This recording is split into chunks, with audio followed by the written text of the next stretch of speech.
Bon, on va plonger direct dans le vif du sujet aujourd'hui. Il y a une vérité fondamentale dans l'e-commerce qui franchement est beaucoup trop souvent ignorée. Un client qui achète une seule fois, ok, ça fait un peu de trésorerie sur le moment. Mais un client qui revient, c'est ça qui construit un vrai business, une entreprise hyper résiliente.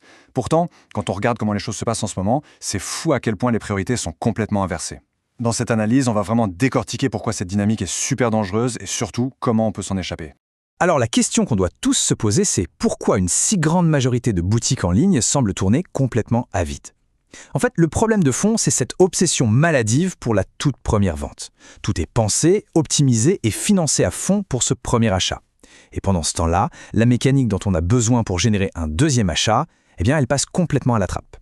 Et ça nous amène à l'image du saut percé. C'est une métaphore visuelle super puissante. Imaginez, des sommes littéralement astronomiques sont dépensées tous les jours en pub, en SEO ou avec des influenceurs, juste pour attirer du trafic. C'est exactement comme verser de l'eau dans un seau. Mais s'il n'y a aucune stratégie de rétention derrière, l'eau s'échappe direct par le fond. On paie ce trafic une fortune, et pouf, il s'évapore sans jamais solidifier la base de l'entreprise. C'est quand même dingue, non ? Ce qui nous amène à la première partie. Le cycle défaillant de l'e-commerce. Ce qu'on voit sur le terrain, c'est que tous les mois, des milliers de marques s'épuisent littéralement à relancer la machine, les yeux rivés sur leur retour sur investissement publicitaire. Pourquoi ? Parce que le cycle standard est complètement cassé. Ça donne un rythme super saccadé. Acquisition, vente, silence, et puis oubli total, zéro relation, zéro suivi. Des milliers de boutiques s'enferment d'elles-mêmes dans ce piège en traitant les clients un peu comme du jetable. Et la triste vérité, révélée par nos sources, c'est que la majorité des e-commerçants ne savent même pas quelle proportion de leurs clients revient vraiment. On passe à la section 2, le véritable coût de l'acquisition.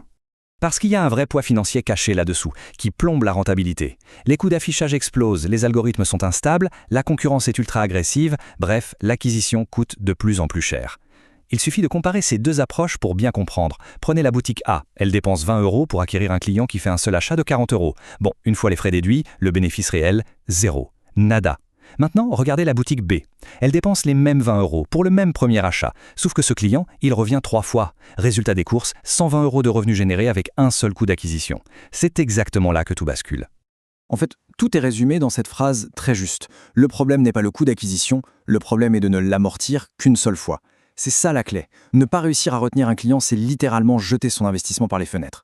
Plus l'acquisition coûte cher, plus ce modèle économique très linéaire montre à quel point il est extrêmement fragile. Et ça permet de casser un gros mythe, cette idée tenace que plus de trafic va magiquement tout régler. Faux. Ou du moins, c'est pas toute l'histoire. Le trafic récurrent, c'est tellement au-dessus. Pensez-y, les visiteurs qui reviennent connaissent déjà la marque. Ils rencontrent beaucoup moins d'hésitation au moment de passer à la caisse, donc leur taux de conversion crève le plafond, et en plus, ils dépensent plus. Et pourtant, quasiment personne ne met le paquet sur ces retours. Ce qui nous mène à la section 3, créer la deuxième vente.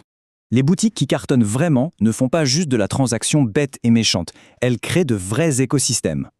Et c'est là qu'un concept clé de notre analyse entre en jeu, le moment 2. Concrètement, c'est le retour délibéré et totalement orchestré d'un client. C'est pas un coup de chance, c'est déclenché logiquement par le marchand. Et c'est exactement ça qui transforme un business model tout plat et linéaire en un système cumulatif qui prend de la valeur mois après mois.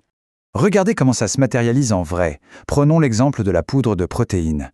Au jour 1, le client achète. Au jour 3, on lui envoie un petit email avec des suggestions d'utilisation du produit. C'est pas du tout intrusif, c'est juste super utile. Ensuite, jour 25, on sait que le pot est presque vide. Hop, un petit email pour proposer de faire le plein. Vous voyez la logique ? C'est fluide, ça ne ressemble absolument pas à du spam et ça déclenche un retour hyper naturel pour le consommateur. Passons à la section 4, 3 stratégies de rétention.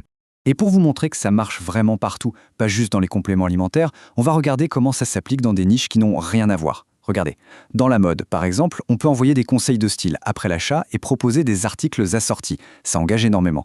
Dans le sport, avec du matériel de fitness, proposer un programme d'entraînement et un suivi des progrès garde la marque omniprésente. Et côté maison, pour des boulies artisanales, on peut utiliser un storytelling très émotionnel et proposer des abonnements mensuels. Comme ça, un petit achat sympa se transforme en vraie habitude. Les résultats de ces approches sont spectaculaires. Dans le cas d'études sur la boutique de mode, en mettant en place ce fameux moment 2, avec des relances bien pensées, ils ont réussi un truc énorme. 30% des clients finissent par passer une deuxième commande. 30%!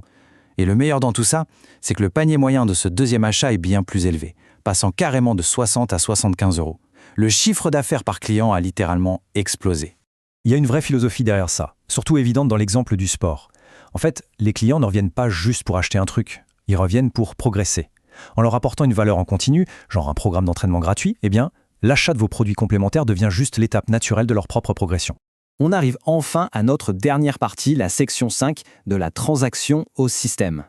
Là, on parle d'un vrai changement de paradigme pour construire un actif automatisé sur le long terme. Fini la simple survie au jour le jour, on veut un système. Et ça se voit objectivement. Si on analyse les top boutiques internationales sur des bases de données comme Ecomperf, on voit des signaux super clairs.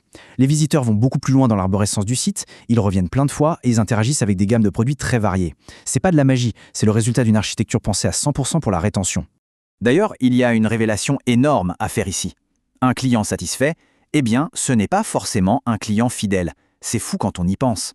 Sans un vrai système structuré, même un client parfaitement ravi de son achat va juste finir par s'évaporer et oublier votre marque. A l'inverse, avec une bonne mécanique en place, un client simplement intéressé peut être converti en un acheteur hautement récurrent. Ce qui nous amène à la thèse centrale de toute cette explication. S'il y a une chose à retenir, c'est cette phrase. Un client acquis une fois est une transaction. Un client qui revient est un système de revenus. C'est clair et net. Penser comme ça redéfinit absolument toutes les règles du jeu pour l'entreprise. Bref, on va se quitter sur cette réflexion finale. Ça remet complètement en question l'obsession classique pour l'acquisition. Au final, la vraie question, ce n'est pas de savoir combien de nouveaux clients on peut attirer en cramant tout son budget. La vraie question, c'est combien de ces clients on est réellement capable de garder.